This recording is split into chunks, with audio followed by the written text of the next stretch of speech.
Yang saya hormati Bapak Nur Mahadi dan seluruh rekan-rekan di Dewan Penasehat, Bapak Ibu di Dewan Pengawas, Pak Ardan dan tim, ini tante-tante di depan, Bu Ilia, Prof.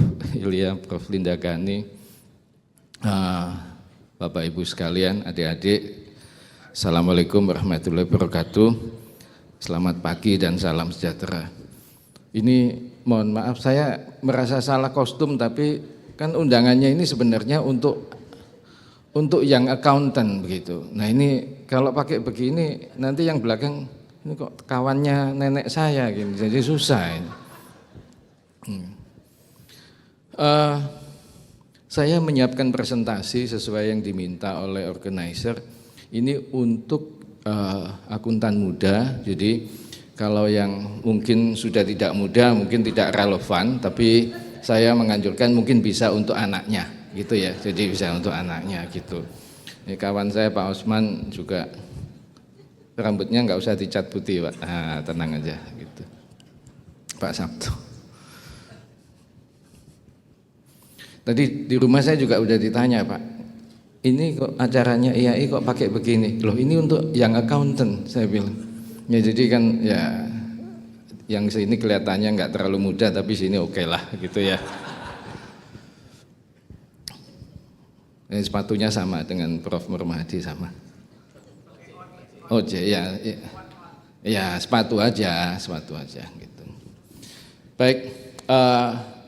Saya tidak punya waktu panjang ya, ini untuk adik-adik, tapi saya akan sharing, mudah-mudahan saya bisa share 3 video yang bukan dibuat oleh saya.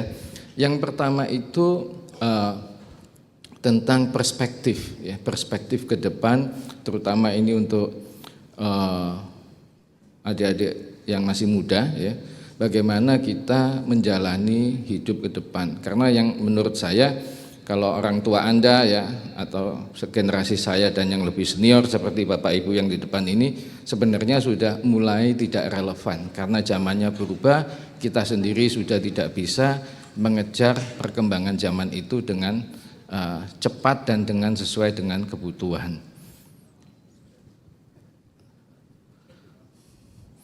Nah, saya akan putar video pertama, ini video yang dibuat atau direkam untuk Presiden Obama setelah pasca pandemi ya.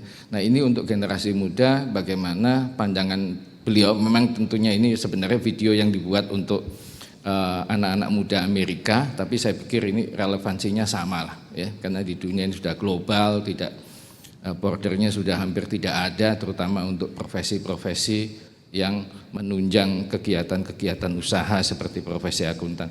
Minta tolong, mungkin penerangannya dimatikan kali ya yang depan. Saya nggak pakai podium ya. Kalau yang pakai podium ini biasanya soalnya speech-nya dibuatin orang soalnya. Ya, saya buat sendiri. Mohon maaf Pak Ketua. Kalau Bapak pasti Bapak bikin sendiri sih.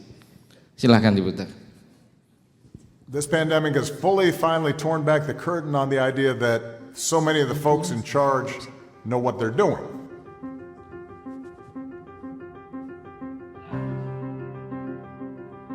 You're going to have to grow up faster than some generations.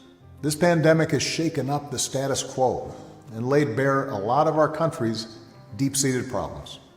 From massive economic inequality, to ongoing racial disparities, to a lack of basic health care for people who need it. It's woken a lot of young people up to the fact that the old ways of doing things just don't work. That it doesn't matter how much money you make if everyone around you is hungry and sick. And that our society and our democracy only work when we think not just about ourselves, but about each other. It's also pulled the curtain back on another hard truth, something that we all have to eventually accept once our childhood comes to an end. You know, all those adults that you used to think were in charge and knew what they were doing, turns out they don't have all the answers. A lot of them aren't even asking the right questions. So if the world's going to get better, it's going to be up to you. That realization may be kind of intimidating, but I hope it's also inspiring. With all the challenges this country faces right now, nobody can tell you, no, you're too young to understand, or this is how it's always been done. Because with so much uncertainty, with everything suddenly up for grabs, this is your generation's world to shape. Since I'm one of the old guys, I won't tell you what to do with this power that rests in your hands, but I'll leave you with 3 quick pieces of advice. First, don't be afraid. America's gone through tough times before. Slavery, civil war, famine, disease, the Great Depression, and 9/11. And each time, we came out stronger. Usually because a new generation, young people like you, learned from past mistakes and figured out how to make things better. Second, do what you think is right. Doing what feels good, what's convenient, what's easy, that's how little kids think. Unfortunately, a lot of so-called grown-ups, including some with fancy titles and important jobs, still think that way, which is why things are so screwed up. I hope that instead you decide to ground yourself in values that last, like honesty, hard work, responsibility, fairness, generosity, respect for others. You won't get it right every time. You'll make mistakes, like we all do. But if you listen to the truth that's inside yourself, even when it's hard, even when it's inconvenient, people will notice. They'll gravitate towards you. And you'll be part of the solution instead of part of the problem. And finally, build a community. No one does big things by themselves.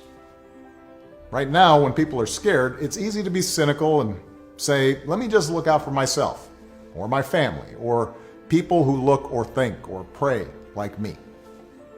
But if we're going to get through these difficult times, if we're going to create a world where everybody has opportunity to find a job and afford college, if we're going to save the environment and defeat future pandemics, then we're going to have to do it together. So be alive to one another's struggles. Stand up for one another's rights. Leave behind all the old ways of thinking that divide us. Sexism, racial prejudice, status, greed, and set the world on a different path.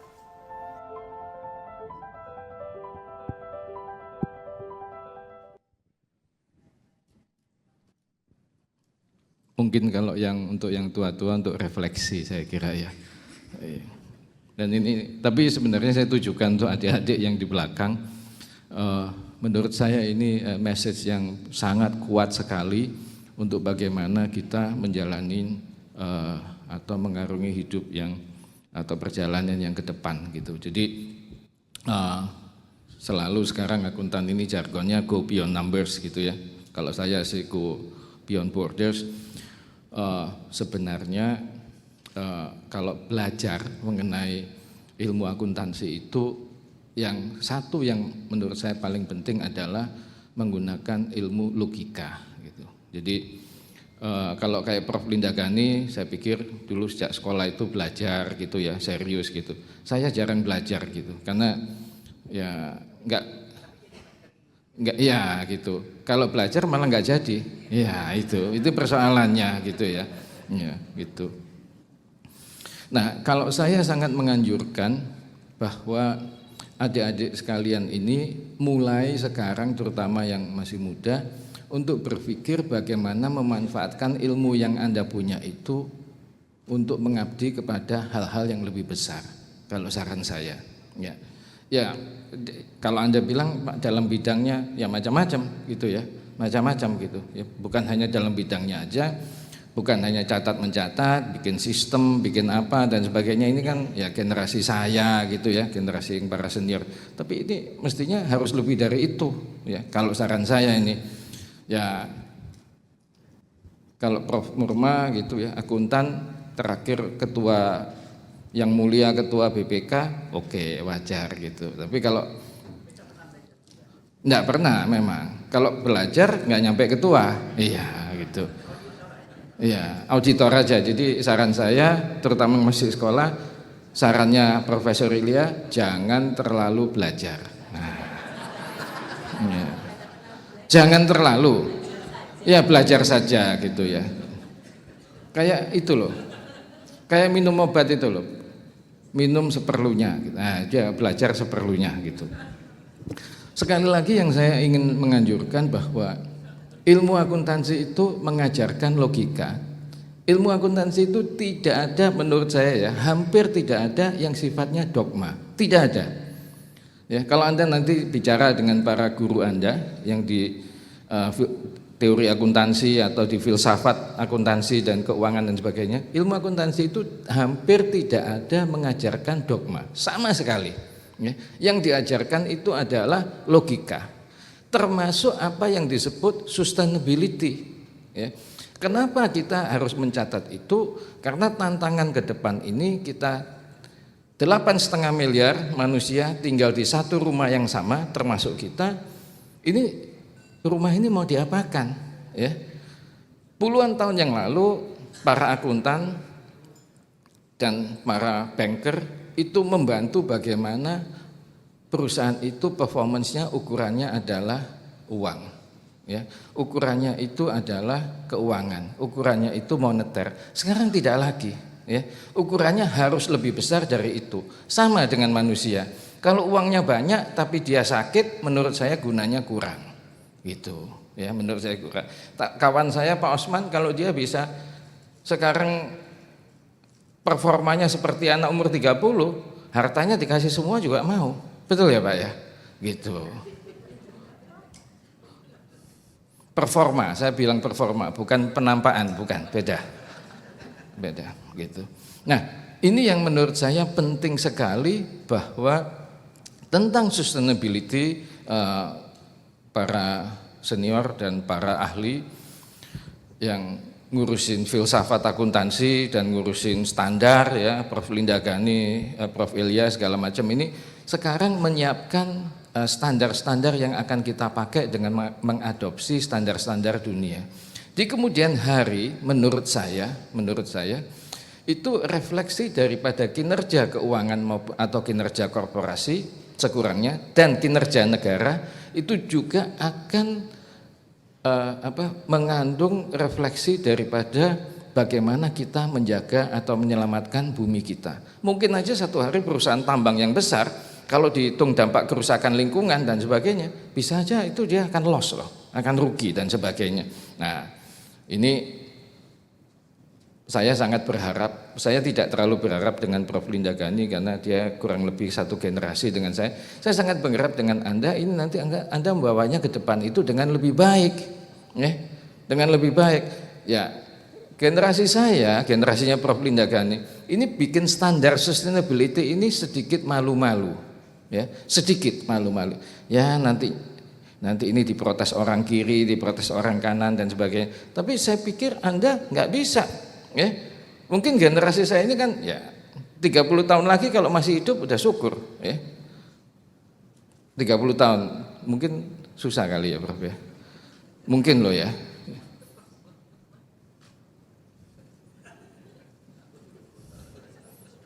Itu makanya ya susah kali ya. Nah, ini Anda yang masih punya hidup yang panjang, menjaga bumi dan sebagainya, memanfaatkan ilmu yang Anda dapat ya. Tadi Prof. Linda Gani juga cerita semua sekarang subjek atau mata kuliah atau mata pelajaran di bidang akuntansi ini juga diajari tentang sustainability. Ini harus diterapkan dengan luar biasa. Karena kalau tidak, ya ilmunya cuma tukang catat itu ya, nggak ada gunanya lagi gitu. Nanti Anda akan diganti oleh apa? Oleh mesin ya. Ini nanti saya akan, kalau punya kesempatan, waktunya masih ada, saya akan putar video ketiga. Nah, video kedua ini tentang leadership di sustainability itu apa. Saya ambil video dari speech-nya seorang konservasionis yang luar biasa, umurnya udah 90, ini juga inspirasi dari yang waktu dia diwawancara di World Economic Forum tahun 2024 bulan Januari yang lalu. Mungkin bisa diputar, minta tolong lampunya dimatikan dulu, jangan diputar dulu sebelum lampunya mati. Oke, silahkan, cuma 2 menit kok.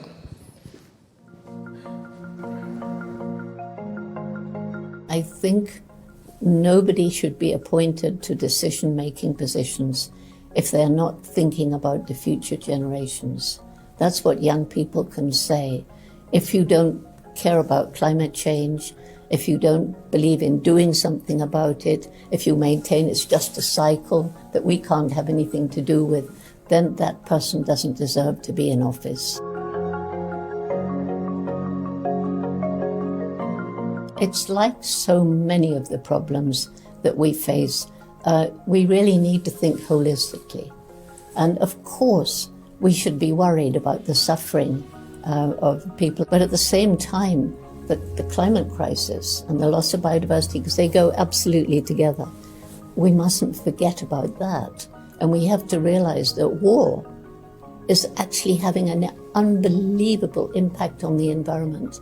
And it's emitting vast amounts of fossil fuel, CO2, into the atmosphere to add to the greenhouse gases. Because we're human and we have, humanity needs to address human suffering. But we mustn't forget that if we don't at the same time address the climate crisis, that's going to lead to more and more and more suffering. Like already there are climate refugees, places where there's no water to grow the food, where it's too hot, where people are dying, people are flooded, lands are disappearing under the ocean already as the ice is melting.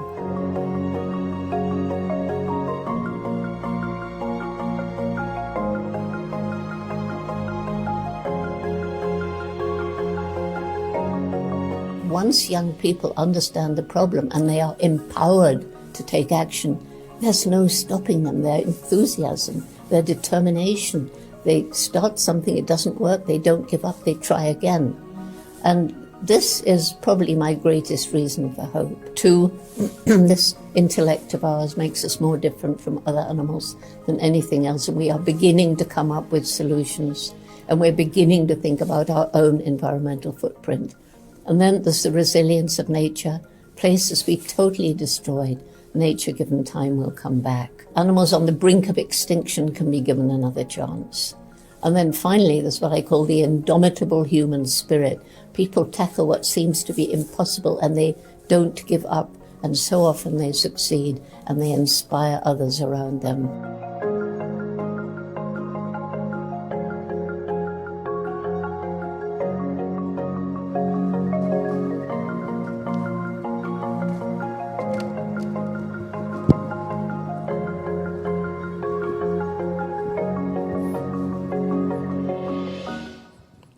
Video-video ini nanti kalau mau diminta, silahkan diminta di organizer, bisa di-download ke ketua kelasnya Bu Eli.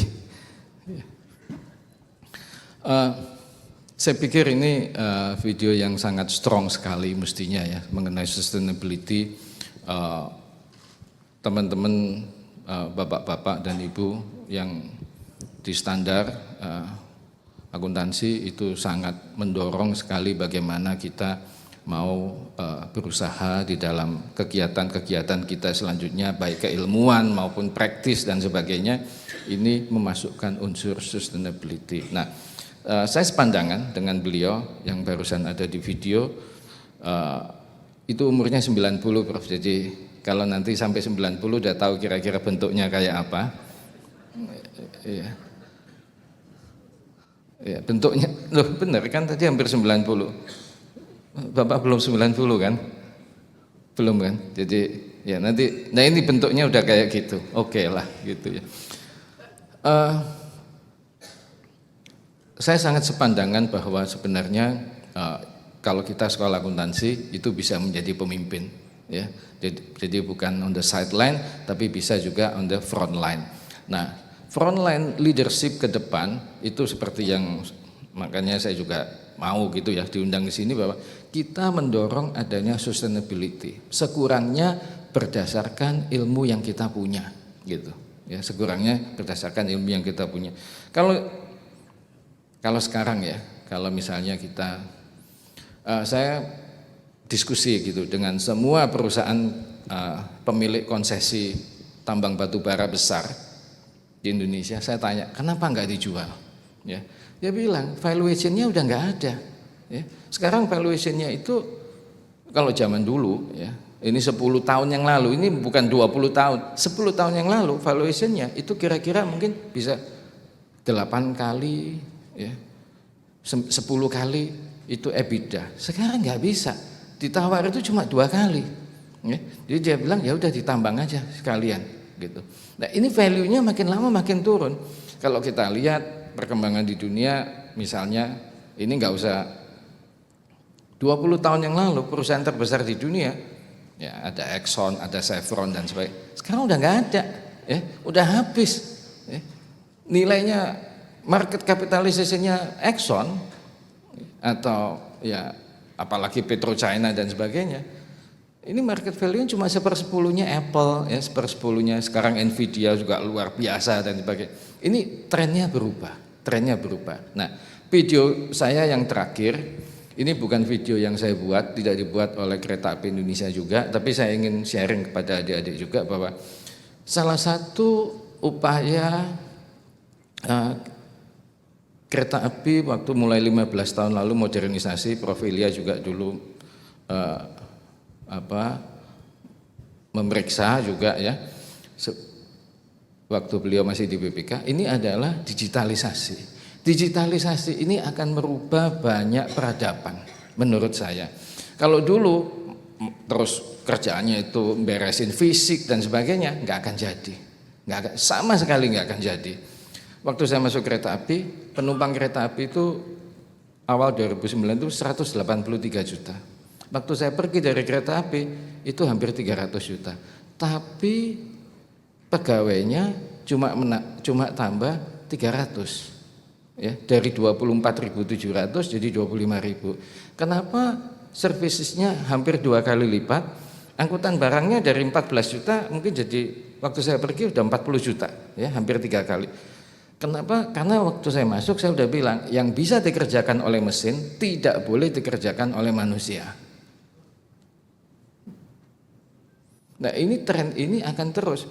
Hari ini kereta api penumpangnya hampir 600 juta, angkutan barangnya 100 juta, 5 kali dari zaman, 4 kali lebih besar dari zaman saya mulai ditugaskan 15 tahun yang lalu. Saya tanya pengganti saya, sekarang pegawai tetapnya berapa? Cuma 28.000, nambah 1.000. Ya, nambah kecil sekali, nambah nggak nyampe 5%. Kenapa? Kereta api akan tetap, yang bisa dikerjakan oleh mesin tidak boleh dikerjakan oleh manusia. Nah, ini is your challenge. Ya. Nanti kalau tidak mau adopt seperti yang tadi dikatakan oleh Ketua DPN Bapak Ardan bahwa ini sertifikasi soal digitalisasi dan sebagainya, mestinya ini menjadi mandatori. Mungkin Bu Prof Linda kalau masih ngurusin yang di bidang pendidikan, yang Prof Ilya, ini mungkin mesti mandatori loh. Ya. Kalau dulu kan nggak ada. Saya kira Prof Linda, Prof Ilya dulu waktu sekolah terakhir itu bikin tugas akhir masih pakai mesin ketik saya kira ya. Enggak ya? Enggak mungkin. Hah?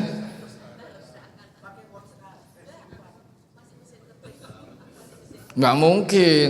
Kalau pakai Woodstar masa lulusnya tua banget? Enggak lah. Nah, ini menjadi tantangan. Saran saya yang sekolah akuntansi tidak boleh alergi terhadap digitalisasi. Otherwise you cannot survive. Ya, you have to trust. Nggak bisa survive. Ya, ini menjadi kalau malah saya kepada para akuntan pendidik saya sangat menganjurkan harus ada subjek atau mata pelajaran atau mata kuliah mengenai digitalisasi. Kalau toh Anda tidak berminat belajar sampai coding, ya. But at least the framework itu harus ada, ya. Business school di seluruh dunia sekarang kalau Anda masuk ke business school, itu mata pelajaran mengenai IT architecture pasti ada, one way or another pasti ada barang ini, ya. Jadi saya sangat menyarankan kalau di sekolah Anda tidak ada, ya. Kalau sekolah Anda tidak ada, kan nggak tahu kampus Merdeka boleh nggak ya? Itu cari. Misalnya ada fakultas yang ngajarin teknologi informatika dan sebagainya, ambil aja pelajarannya, paling kurang duduk di situ kalau nggak ujian, ya, karena ini penting sekali loh, ya. If you don't understand the digitalization, I think you will be gone soon, very soon. Ya, pasti. Ya kalau enggak terus mau buat apa? Coba. Ya kalau masih ngajar, masih dosen sih mungkin masih bisa yang ngomong-ngomong gini, tapi di praktek nggak bisa loh, pasti habis. Ya, dan juga begini, jangan kayak PDNS. Kan PDNS itu bisa dihack gitu. Kan tiap hari kena hack dan sebagainya gitu ya. Makanya ini ya nggak tahu ya. Ini birokrasi juga harus belajar digitalisasi dan sebagainya. Itu menurut saya penting sekali. Jadi nggak tahu, ibu yang didik itu nanti fakultas ekonomi bisnisnya ibu itu harus dimasukkan mata kuliah wajib tentang digitalisasi. Seberapa besar saya nggak tahu, tapi kalau saran saya, kalau yang berminat sampai coding mungkin harus dikasih kesempatan jadi berminat sampai bikin coding. Kalau tidak, itu paling kurang belajar arsitekturnya, sehingga cara berpikirnya ini tidak resisten terhadap digitalisasi. Nah, ini saya ingin putar satu video ini dibuat oleh LSM Amerika, bukan oleh kereta api dan bukan saya, 3 menit aja, tentang komentar penumpang kereta listrik Jabodetabek. Ya. Nah, kenapa bisa begini? Karena kita menggunakan sistem digitalisasi pakai kartu, pakai tapping. Kereta api Indonesia adalah satu pelayanan publik besar yang pertama kali menerapkan e-money. Zaman dulu nggak ada, 2011 nggak ada orang menerapkan e-money, 13 tahun yang lalu di Indonesia. Nah, kita yang coba pertama, ya ada yang ngomong nanti pada nggak bisa, pada gaptek. Loh, kalau punya handphone pasti nggak gaptek kan? Menurut saya loh. Ini menurut saya begitu sih tantangannya. Itu aja yang mungkin bisa. Saya kira BPJS juga banyak digitalisasi ya Pak ya, gitu. Tapi kalau rumah sakit nakal agak susah ngurusi digitalisasinya ya, gitu kan Pak. Mesti ada cara Pak. Minta tolong silahkan lampunya dipadamkan. Ini video saya terakhir. Setelah itu ada tanya jawab ya Pak. Oke. Silahkan bentar. I'm in Jakarta, Indonesia, and I'm gonna go somewhere famous to eat gado-gado and some other Indonesian food. And I could easily take a grab bike, but I thought I'd come to the public transport. Hello. Check out how the public transport is here. Wow, good impression, clean. You know, I lived in New York for a few months and I ran away because it was so bad. Let's see, where do I get the ticket? Wow. I've never taken public transport in Jakarta before, so this is my first impression. Check it out, the stairs are clean. In New York, you can't see the floor because of all the gum. Everybody throws their gum on the floor. Hello, trying to get a ticket to go there. Lane 2? Yeah. Okay, thank you. Terima kasih. Wow. This is Jakarta compared to Chicago. Compared to New York, this is pretty awesome. Whoa. Hello, lane 2? Where are you going? Sing. Oh, Cikini Station. Yeah. You take the train and up to. Okay, thank you. Terima kasih. Wow. No freaking way. This is pretty freaking amazing. Check it out.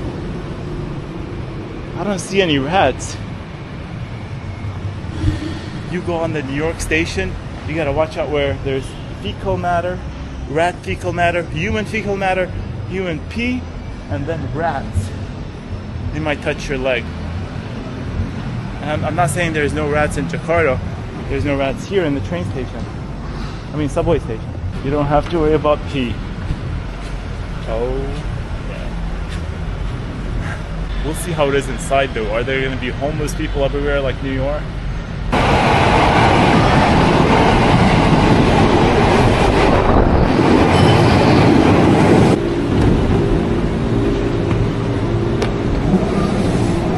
Pada pintu akan ditutup tutup kembali tension door will be closed. This is cool.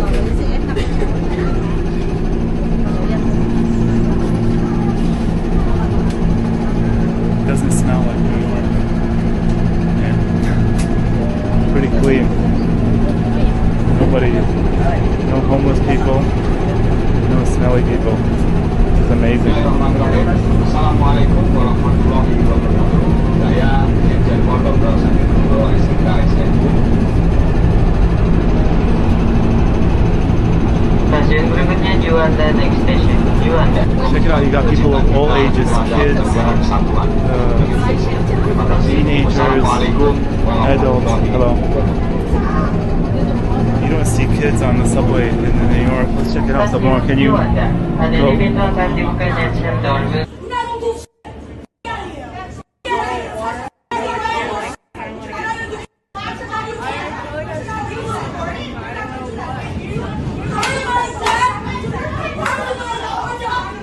Tension door will be closed. I am legitimately impressed.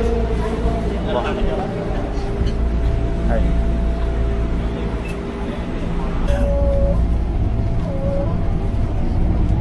Wow. I just witnessed something amazing, and it's the part of Indonesian culture. This young man was sitting here, and as soon as the lady came, he got up for her. He let her sit. Wow. Indonesian culture. Amazing.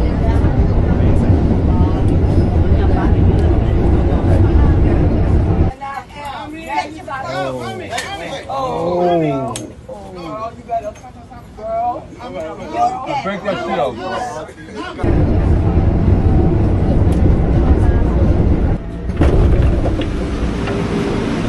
an experience. Eye-opening.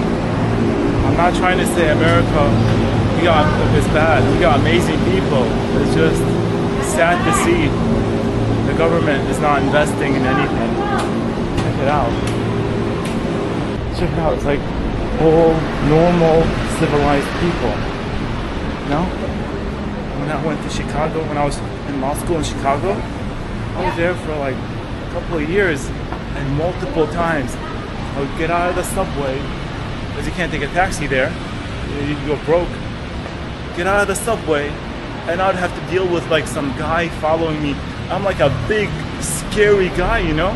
Imagine what the women there have to deal with the, you know, I'm like 8 meters. I don't know, I don't use meters, I use feet. Anyways, check it out.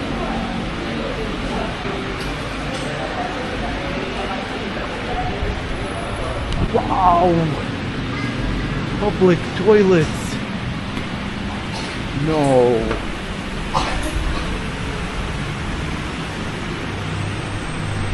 You go to New York, and if there's a public toilet, you're getting murdered there. Wow. Anyways, I am impressed. I'd rate this like a 9 out of 10. Check it out. The stairs are fine. You can see the ground. Okay, I think we got it. New York subway, Chicago subway sucks compared to this. And as an American, that makes me very mad. But good for Indonesians, I'm happy for Indonesians. But as an American, I'm enraged.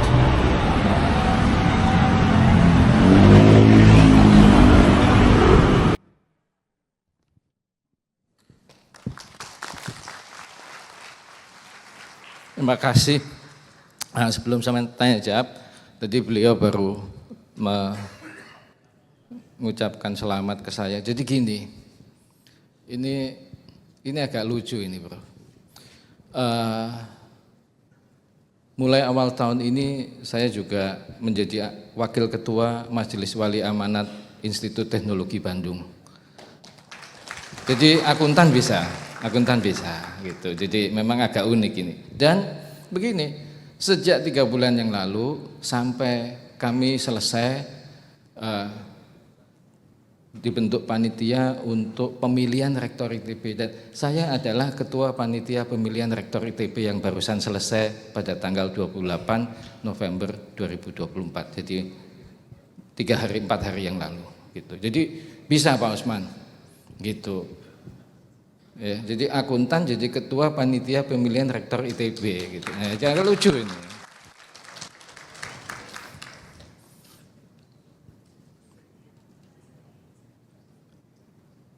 Kalau dibalik yang engineer belum pernah sih. Iya gitu. Ya. Dan saya pikir ini pemilihan rektor ITB yang paling soft ya, yang paling smooth lah. Ya, nggak ada ribut, nggak ada apa dan sebagainya. Mendikti tanya saya, ada yang intervensi nggak? Nggak ada. Ada yang telepon Bapak? Ada. Ngomong apa? Oh cuma berharap rektornya itu juga tetap memegang Pancasila. Oh ya kalau itu beres. Ya udah itu aja. Nggak ada yang nitip-nitip nama, nggak ada. Karena saya kalau di WA nomornya nggak saya kenal, nggak saya baca juga sih. Nah itu. Nah, ini juga satu refleksi penting bahwa you can do many things ya, di dalam pekerjaan atau di dalam profesi Anda dan sebagainya. Mendikti juga Profesor Satrio juga mengatakan bahwa mungkin sebaiknya yang PTNBH, jadi Perguruan Tinggi Negeri Berbadan Hukum, itu nanti kalau ada pemilihan rektor selanjutnya biar ketuanya saya aja supaya nggak ribut gitu. Biasanya nggak, ITB nggak ribut kali ini Pak, nggak ada. Ya.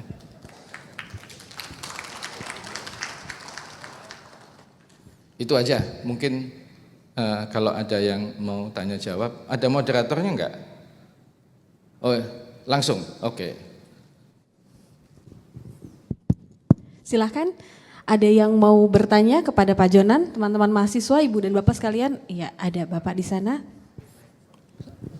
Mic-nya di belakang Pak, ini. Saya mending turun aja ya. Iya boleh Pak. Kalau di panggung kayak nyanyi gitu. Terima kasih. Nama saya Sasongko Wisnu Broto Pak, dari Jakarta. Menurut saya idenya Bapak bagus, apalagi kita seorang akuntan, semuanya pekerjaan harus efektif dan efisien. Cuman Pak, kondisi di negara kita, rakyat kita tuh banyak. Kalau semuanya serba otomatis, mereka tuh kesulitan lapangan kerja Pak. Beberapa itu bahkan ada kawan saya Pak, sudah sekolah sampai ke Jepang. Udah istilahnya S7 lah gitu. Balik ke Indonesia, sulit untuk mendapatkan lapangan kerja Pak. Andai kata ada penawaran, tingkat gajinya tuh nggak seberapa. Akhirnya kebetulan orang tuanya mampu. Jadi dia dibikin kafe lah Pak. Jadi ilmunya yang ke Jepang tuh nggak kepake. Kalau diterapkan di Indonesia mungkin kurang cocok. Mungkin harus 50-50 bagaimana masyarakat yang mayoritas ini bisa memperoleh lapangan kerjaan kalau semuanya udah otomatis. Terima kasih Pak. Terima kasih. Ini Bapak tanya apa cerita? Mungkin idenya Bapak bagus karena efisien efektif Pak gitu. Cuman kalau itu diterapkan secara luas, kasihan mayoritas rakyat kita Pak. Bagaimana itunya? Solusi yang paling tepat. Terima kasih. Baik, terima kasih. Silahkan di sini Pak Jonan ada mahasiswa juga yang mau bertanya. Ya, kalau 3 pertanyaan nanti saya jawab ya Pak ya. Ya. Bapak profesinya apa? Ya tahu, apa kerjaannya apa? Saya pengawas Pak saya. Pengawas. Iya. Di? Saya di BPKP ya, di Kejaksaan Agung ya. Terima kasih.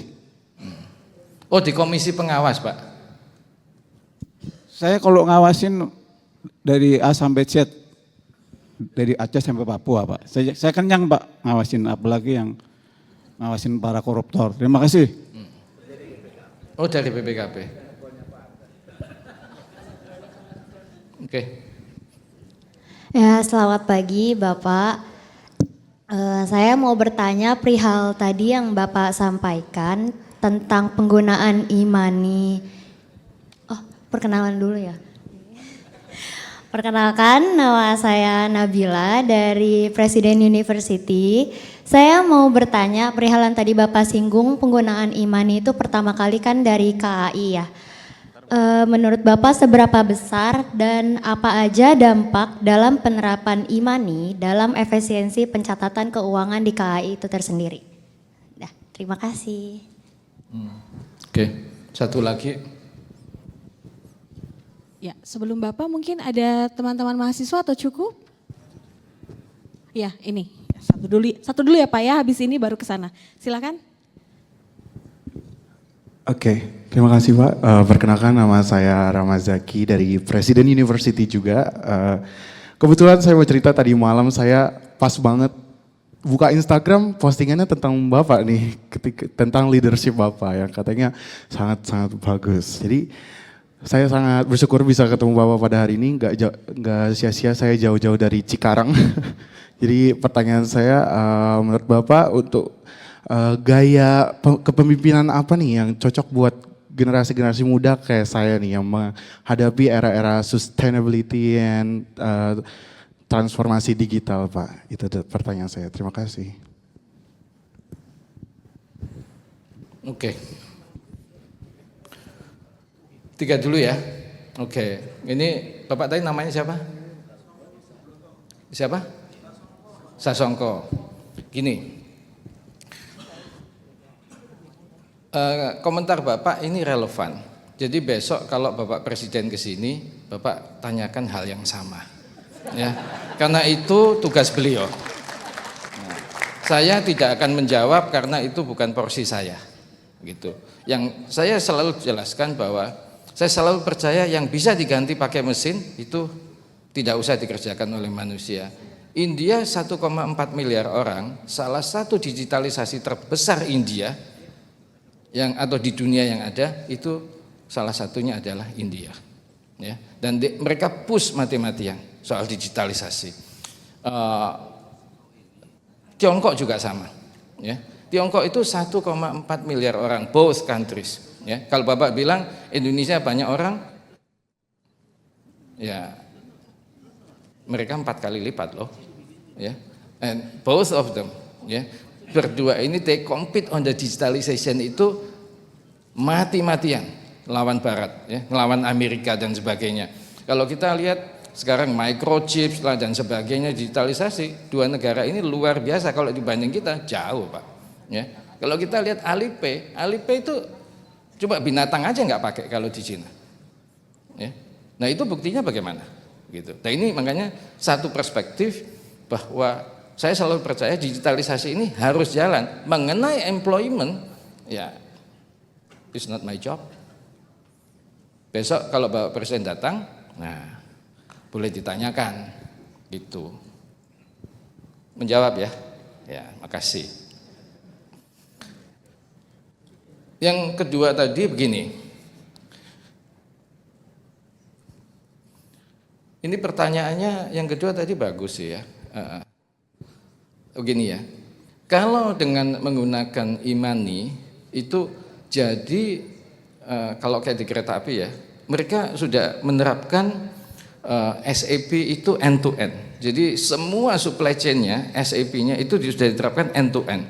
Jadi mulai tapping itu sudah dicatat pendapatannya berapa sampai all the way sampai nanti keretanya itu harus dirawat kapan, orangnya perlu berapa dan sebagainya. Ya, ini yang menurut saya penting sekali. Ya, jadi ya efisiensinya besar. Jadi saya cerita ya. 2009 itu ya, pemerintah mengatakan ke saya bahwa targetnya kita bikin layanan kereta listrik Jabodetabek itu satu hari bisa 1 juta sampai 1,2 juta. Waktu saya dipanggil itu kira-kira cuma berapa? Cuma 400.000. Ya kalau banyak teman-teman engineer bilang wah ini harus bikin loop line lah dan sebagainya. Saya bilang kalau mau bikin loop line, mau jalur loop line mau berapa lama mau selesai dan sebagainya. Mau terus pengadaan lahannya dan sebagainya. Coba kita atur sistem operasi, ya, atur sistem operasi dan sistem maintenance, ya, dan juga sistem layanan, timing dan sebagainya. Ini nggak bisa, kalau tidak pakai digitalisasi nggak ada yang bisa, pasti tidak bisa. Saya cerita ya.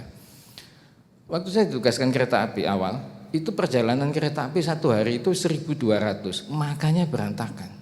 Oh nggak pakai digital sama sekali, ya. Semua manual, ya. Ngatur perjalanan manual. Nanti orangnya mabok atau banyak masalah di rumah, masalah pasti ngaturnya. Akhirnya mulai diterapkan sistem digitalisasi, termasuk sistem digitalisasi pengaturan perjalanan kereta. Waktu saya pergi dari kereta api, perjalanan kereta api itu hampir 2.000. Hari ini hampir 3.000 loh. Ya, itu kalau nggak pakai mesin, nggak mungkin bisa. Tidak mungkin bisa. Nah memang yang relevan pertanyaan Pak Sasongko, ini kalau employmentship-nya bagaimana? Nah itu besok Pak. Ya gitu. Yang pakai jas yang jelasin Pak. Jawab ya. Tadi yang ketiga.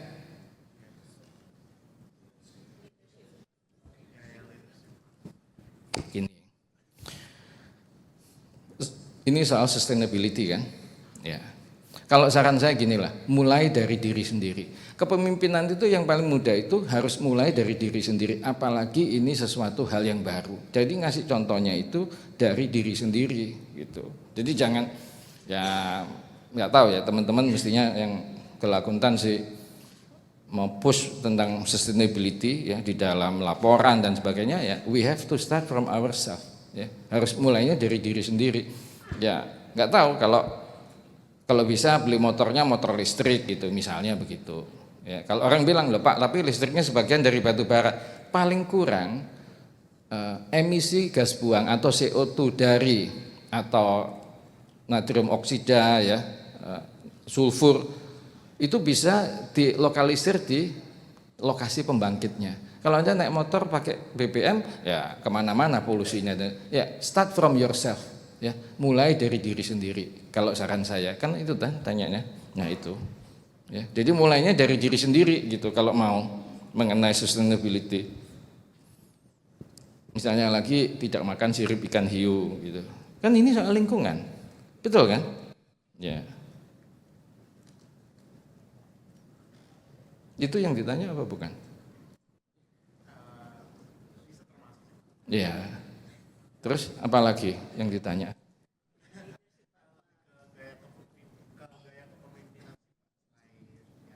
Menghadapi era-era seperti ini kita sebagai mahasiswa.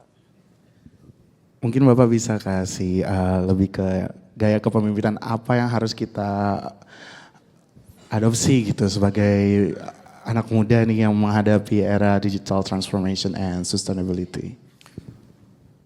Gini, saya selalu menganjurkan kalau untuk orang muda itu yang pertama jadilah diri sendiri, itu dulu ya itu. Orang itu kalau tidak bisa menjadi diri sendiri itu tidak akan menjadi pemimpin yang baik menurut saya ya. Itu ya satu jadi diri sendiri jangan jadi orang lain. Yang kedua harus dari muda itu berusaha konsekuen. Ya, kalau menjadi diri sendiri itu kan is a choice, is a pilihan. Selama tidak melanggar undang-undang, tidak melanggar etika, ya nggak apa-apa. Tapi ya hidup ini kan pilihan, ya you mesti milih gitu. How you lead yourself first. Kalau Anda belajar kepemimpinan ya, kalau di sekolah segala macam, ini orang guru cerita begini. Kalau saya begini loh, mimpin itu Anda harus mimpin diri sendiri dulu, ya. Kalau ininya sudah waras, nah nanti mimpin orang lain, gitu. Kan nggak bisa, diri sendiri nggak bisa diatur, mengatur orang lain. Kira-kira gitu, betul kan? Sepakat kan? Nah, jadi diri sendiri aja, jadi diri sendiri. Anda kan juga nggak terlalu mau mendengarkan orang tua sekarang kan, betul ya? Enggak ya, kan juga nggak bisa juga. Ya, coba tanya bapak di depan yang sudah punya anak dewasa atau bahkan punya cucu dan sebagainya, emang bisa ngatur anak? Nggak mungkin bisa. Suruh sekolah ini nggak mungkin mau kan? Nah, kan pasti bantah juga, nggak boleh begini, ditanya memang kenapa dan sebagainya. Jadi ini makanya saya bilang sekarang harus jadi diri sendiri, tidak bisa jadi orang lain. Ya, saran saya gitu. Dan jangan kebanyakan main gadget yang nggak ada gunanya, ya. Kalau bisa sih, ya. Kamu umur berapa udah pakai kacamata?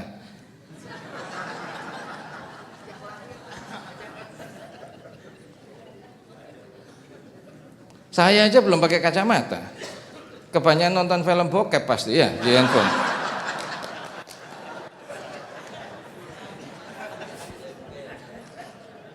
Kalau Pak Ketua DPN pakai kacamata, pantas lah, kan topinya udah putih ya. Gitu. Menjawab ya. Oke, next. Silakan. Sebelah sini Mas Tawal. Satu series lagi 3 ya. Satu lagi, terus didantiin di belakang. Ya. Oke, baik. Selamat pagi Bapak Ibu semua, Pak Ignatius. Perkenalkan saya Reza Fadli, saya juga merupakan anggota muda dari IAI Wilayah Jawa Barat. Saya saat ini merupakan mahasiswa akuntansi jurusan akuntansi di Universitas Pendidikan Indonesia. Nah, Bapak, mungkin saya ingin bertanya nih, apa hal yang paling berkesan bagi Bapak? Karena Bapak juga merupakan seorang akuntan dan juga yang saya tahu Bapak juga merupakan direktur di PT KAI. Nah, dari hal itu saya ingin bertanya, apa yang berkesan dari Bapak ketika akuntan juga ternyata bisa nih menjadi seorang direktur tanpa adanya latar belakang latar belakang akuntan gitu, bisa sukses untuk meraih kesuksesan. Seperti itu Bapak. Pertanyaannya apa?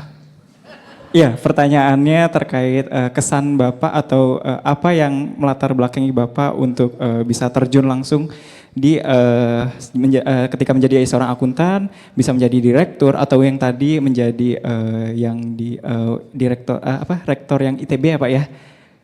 Ketua pemilihan rektor. Betul, ya. betul seperti itu Bapak. Oke, mungkin itu ya Bapak. Oke, terima kasih Mbak.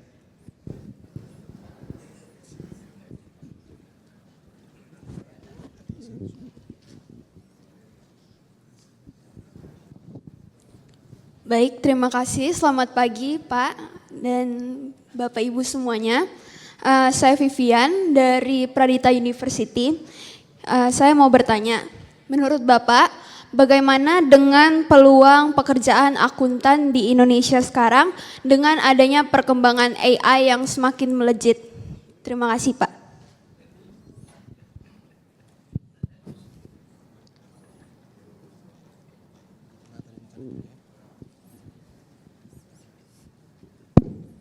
Assalamualaikum warahmatullahi wabarakatuh.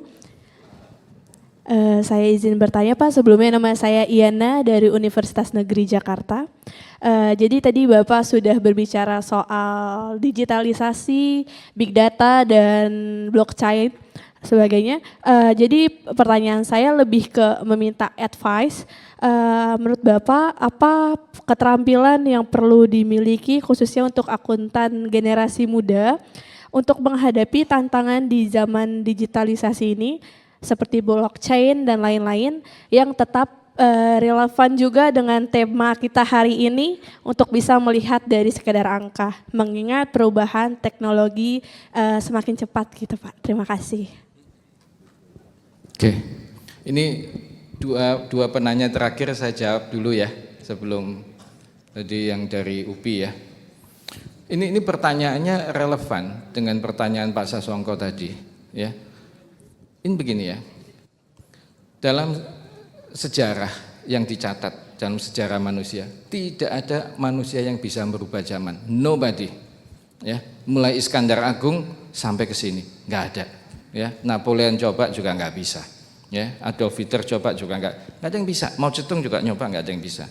The last one, nggak ada yang bisa. Kalau zamannya berubah, we have to follow. Ya, tinggal kita caranya manage bagaimana. Kalau Anda tanya mengenai blockchain, tadi juga mengenai AI. Kalau mau ringkas nih omongan saya ini, kalau mau ringkas. Ya kalau manusianya sendiri lebih blow on dari mesinnya ya pusing kita.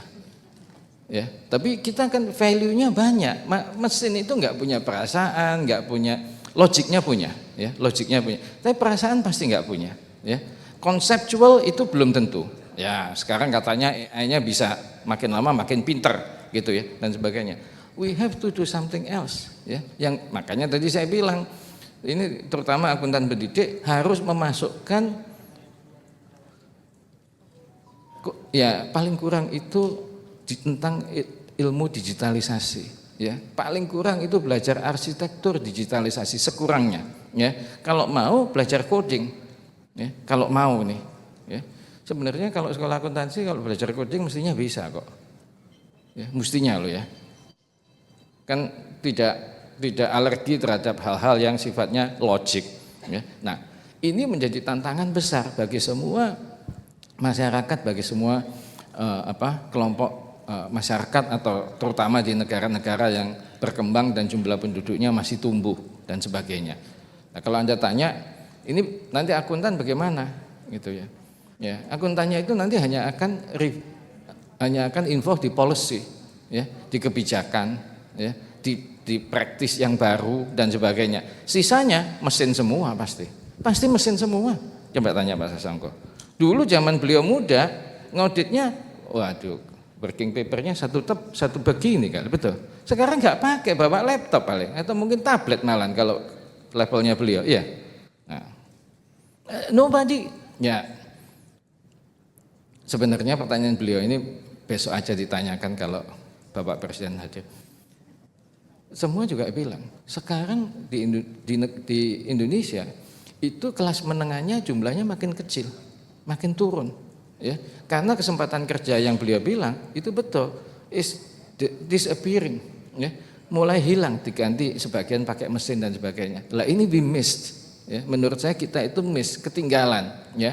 How we empower our people itu supaya bisa mengikuti perkembangan zaman, ya, kalau menurut saya loh, ya. Kalau kita lihat di India waktu mulai ada sistem payment yang kayak kita QRIS itu pakai PTM di sana, tukang baja orang jualan pinggir jalan juga pakai itu, ya. Kita sudah mulai sih, ya, kita sudah mulai, tapi ini empowermentnya mestinya lebih banyak. Kembali kalau ke akuntan tadi yang tanya AI segala macam, ya you have to master yourself gitu ya. Jadi lebih ke policy, lebih kepada manajerial dan sebagainya. Sudah nggak bisa jadi tukang gitu aja. Intinya jangan berpikir akuntan itu jadi tukang. Jadi tukang itu zaman saya, ya, zaman saya gitu. Paham ya, gitu. Nah, kalau nggak paham nanti kaprodinya suruh ketemu saya. 2 orang ini. Yang tadi juga nggak tahu dari Presiden University, kaprodinya suruh ketemu saya deh, nanti ngobrol-ngobrol gitu supaya ada pencerahan. Dari UPI, nah, tanyanya gimana? Kok bisa gitu? Ya, nah makanya tadi kan di awal saya bilang, sekolah akuntansi itu adalah salah satu dari hanya sedikit ilmu yang tidak ada dogmanya, nggak ada. Ya, ilmu akuntansi itu nggak ada dogmanya, masa ada bro? Hah? Logika kan, nggak ada dogma masa. Ya, nah, jadi saya itu belajar menggunakan logika dengan baik. Nah itu aja, kayak itu loh, iklan ibu-ibu dulu pernah lihat nggak kalau nonton TV iklan minyak Velma itu loh, gunakan akal sehat. Udah itu aja. Hah? Oh Bimoli ya, Bimoli. Ya. Iya Bimoli ya Bu ya. Oke. Nah itu ya. Jadi kan belajarnya bukan dogma. Ya, kalau belajar bukan dogma, ya pasti logika. Terus kalau enggak apa coba?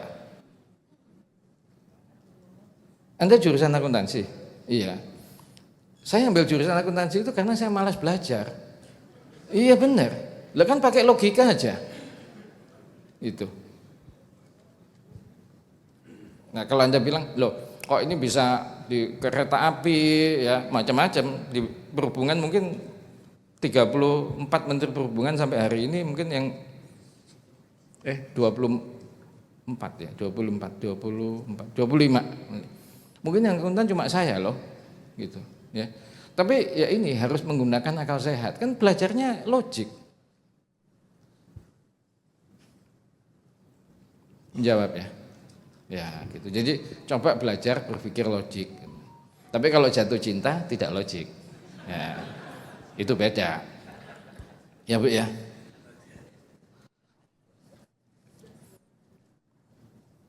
Waktunya habis nggak? Oke, 10 menit lagi, 1 round lagi coba. Oke. Oh ya, siap. Film. Ada. Lo filmnya kan bagus-bagus. Pak Jonan, dari belakang Pak. Oke, silakan Pak. Pak Irwanto Pak. Kebanyakan di kita yang kecil itu hebat, kelihatan. Tapi yang besar kelihatannya depan mata, segede apapun kita nggak lihat. Maksud saya begini. Itu ada peribahasanya kan Pak? Termasuk, iya, termasuk profesi akuntan juga. Sekarang mungkin 3/4 di sini nggak sadar kalau sudah ada namanya standar jasa investigasi. Jadi nanti akuntan itu tidak lagi memberikan pendapat, opini segala macam, tapi sudah bisa menyatakan Anda ada indikasi fraud apa tidak. Terus sampai ke tahap itu sekarang. Cuman banyak adik-adik di sini mungkin tidak tahu. Jadi harapan saya kepada IAI untuk menyiapkan alat untuk melakukan jasa investigasi. Hanya 2 alatnya. Pertama digital forensik, yang kedua accounting forensik. Yang sampai hari ini tidak pernah diajarkan bagaimana cara melakukan accounting forensik. Karena kalau 2 alat itu dilakukan, maka jasa ini akan membumi di Republik ini. Jadi kita sudah punya itu Pak. Jadi 6 tahun kita siapkan dengan segala macam perjuangan yang akhirnya standar itu sudah keluar. Bahkan yang sudah melakukan pendidikan sampai hari ini sudah 327 orang. Baik Pak, mohon dibantu Pak pertanyaan yang sesungguhnya. Iya. Boleh dibantu? Justru pertanyaan ini sama seperti saya mengagumi Pak Jonan dari dulu. Hal yang kecil itu paling gampang untuk diangkat, tapi hal-hal yang besar kelihatannya justru hilang di pandangan kita. Makasih Pak Jonan. Ini nggak memerlukan jawaban kok, ini sharing aja. Ya. Next, makasih Pak, ngingetin itu audit forensik dengan digital. Terima kasih sebelumnya Pak. Perkenalkan saya Anggi Melinda dari Universitas Negeri Jakarta. Mungkin saya izin bertanya mengenai sustainability juga. Topik ini kan sekarang lagi racing banget ya tentang sustainability. Tapi untuk saya sendiri, saya baca ada beberapa informasi mengenai sustainability ini di mana perusahaan-perusahaan itu malah menggunakan embel-embel sustainability ini untuk kepentingan image perusahaan. Jadinya jatuhnya kayak greenwashing gitu Pak. Misalnya kayak embel-embel ramah lingkungan, biodegradable dan lain sebagainya. Nah mungkin tadi Bapak sempat nyebutkan kayak sustainability itu penting ya.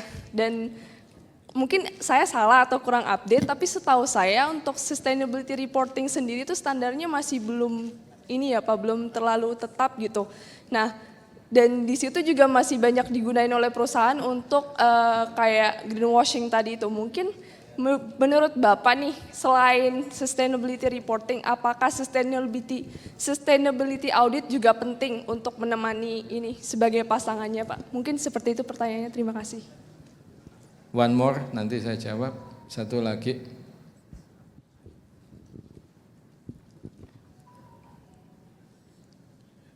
Terima kasih Pak atas kesempatannya. Saya Fahri dari Presiden University. Saya ingin bertanya terkait dari penjelasan yang banyak disampaikan tadi terkait hubungan zaman sekarang profesi akuntan terhadap digitalisasi.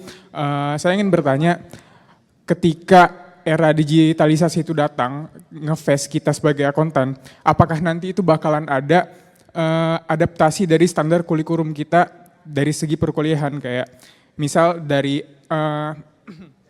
di semester 1 kita belum mendapatkan pelajaran coding di perkuliahan. Mungkin nanti apakah ada perubahan kurikulum langsung dari pemerintah terhadap perintah untuk kita dari semester 1 jurusan akuntansi untuk ada pelajaran coding atau pelajaran apapun itu yang terkait dengan adaptasi kita di digitalisasi. Mungkin itu Pak, pertanyaannya apa mungkin ada perubahan kurikulum terhadap kita mahasiswa akuntansi Pak?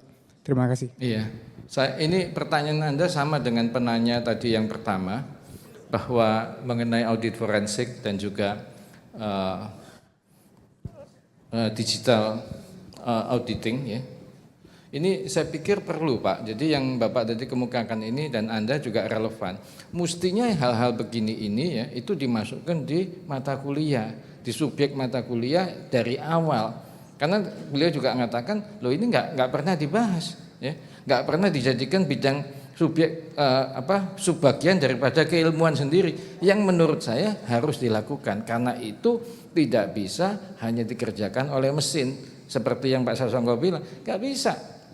Ya, nggak bisa.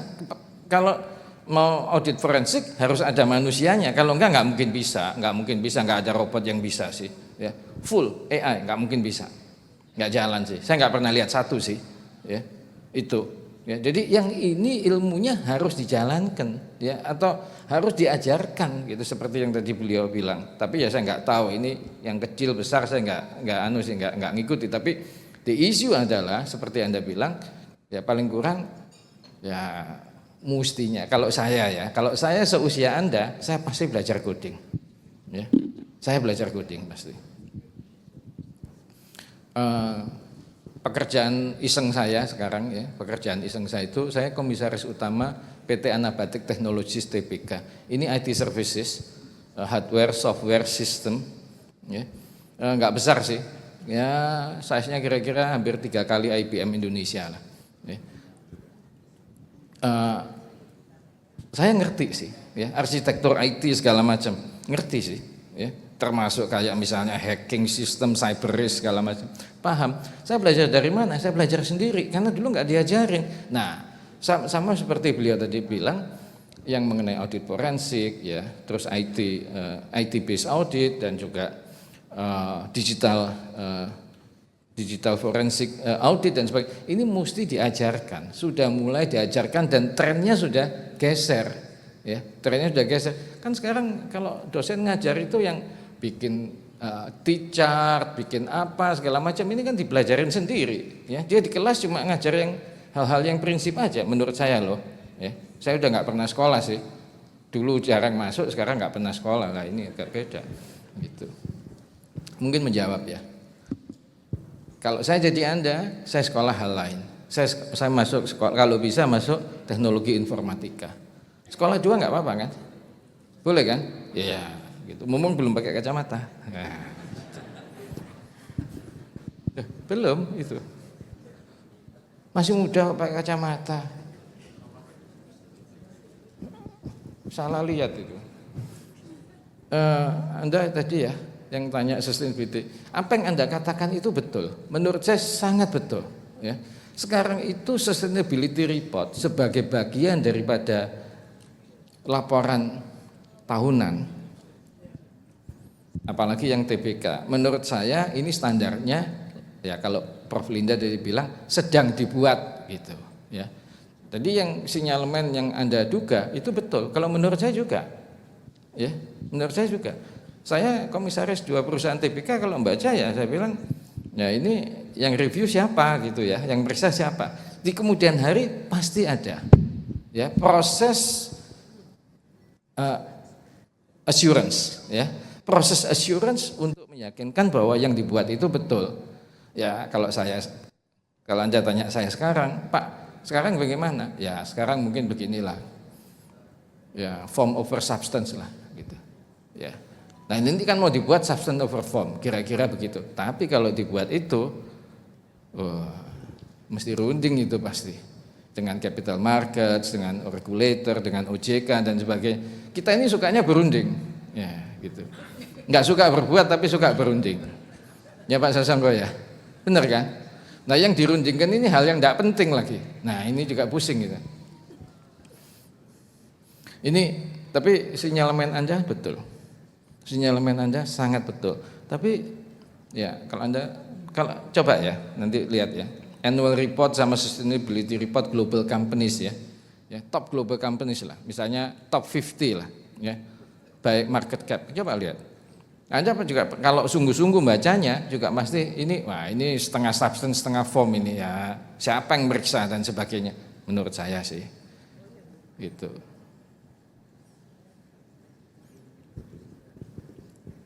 Dan ini akan juga seperti Bapak tadi katakan, ini akan kalau nanti assurance practice-nya dijalankan, pasti akan melibatkan banyak ahli, banyak expert di luar profesi kita. Itu. Ya, kalau yang industrinya unik gitu ya, wah pasti juga lebih susah lagi itu. Itu aja. Mudah-mudahan menjawab ya. Makasih.